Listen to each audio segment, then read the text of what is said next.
This is Code.org. I'm currently working on CS Fundamentals. This lesson is Changing Variables with Bee Puzzle 1. Finish this code so that the bee can collect all the honey and nectar. Alright, so we're using variables, I can tell from the empty slots. So, set gather to 2, interesting. And so, is that because collect row? Well, it looks like if I run collect row, what's collect row do?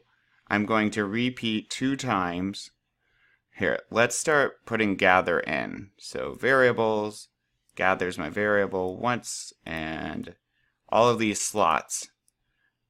I'm not certain it goes in all of them yet, but let's try that. I'm going to hit step to kind of watch the code so it will highlight what we do.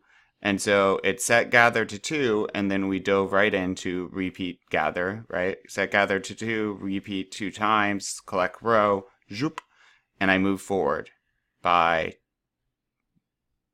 2. Okay.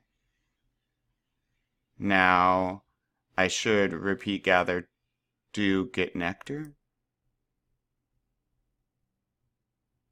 Oh, that's my second time moving forward. And now I'm getting nectar once and twice because gathers 2. Now I'm going to move forward 1.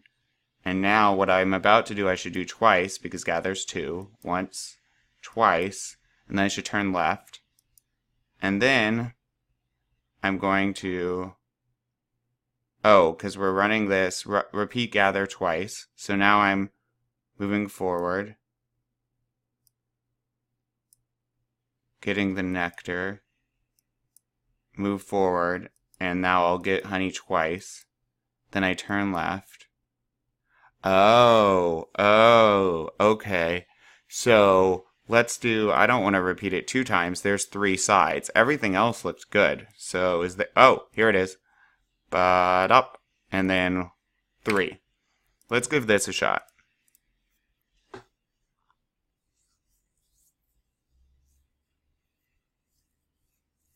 Ta-da! Awesome. Onward!